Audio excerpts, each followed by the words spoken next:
Hi, welcome to the second module video of this program. This educational video will outline how to conduct gait training during a telehealth treatment session. Before we go into a patient case example, here are some tips and activities to perform with your patient before beginning gait training. If you haven't already, please review Module Video 1 for information regarding patient and tech setup, so the appropriate and preferred communication channels are set before the treatment session begins. In addition, all equipment and a plan should be set in place prior to the session in order to provide the most effective care. Next, assess the patient's environment. This includes the floor surface, objects or potential hazards in the patient's way, a stable surface for support, which can be an assisted device, furniture, or a caregiver, and of course, check the patient's footwear. If you have not already done so in a previous session, you will want to assess the patient's vestibular, visual, sensory, and muscular strength. For vestibular and visual testing, you can share your screen with an eye or vestibular chart and ask the patient to complete the activity. Make sure the patient has both their hearing and or eyeglasses on during these assessments. As we all know, sustaining postural control is critical for successful and safe performance of most activities, including gait. The ankle strategy is the most effective way to counter slow and small perturbations and demonstrates ankle range of motion and strength, which in the clinic could easily be assessed using an AirX pad. Instead, have the patient place a pillow under their feet and have them near or holding onto a stable surface. A gait analysis should also be performed prior to beginning training, assessing for time and stance, step length, swing, foot clearance, technique with an assisted device, propulsion, and any notable deviations. Creativity is another important aspect of telehealth sessions.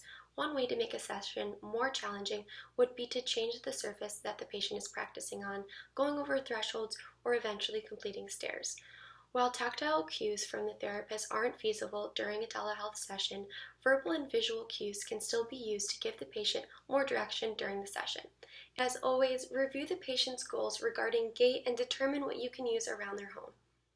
Now that we have reviewed those important steps, let's get into a patient case example. The patient here is a 70-year-old male with a left total knee replacement, and he experiences buckling while walking. So first you want to assess the problem. So the patient is reporting that his knee is giving out and he feels unsafe while he's walking on a grass path to his patio. So first, all the steps that we talked about previously have already been completed with this patient, and the environment is set up so the patient is seated on a stable chair on a rugged surface. The rug in this case is going to be mimicking the grass, but in a more controlled environment. Pat also has the bed next to him, and that's going to be acting as his stable surface for additional support if he needs it.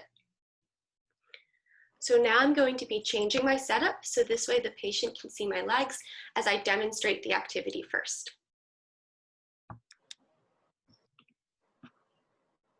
Starting on the edge. All right, Pat, so what I want you to do is when you take one step forward with your left leg, and I want you to put your weight down through your leg and squeeze your knee together, activating this muscle. And you're gonna walk through, squeeze, squeeze, squeeze. Make sure you're pulling your knee back. And then I want you to turn back around and walk the other way, making sure you're squeezing your knee back together.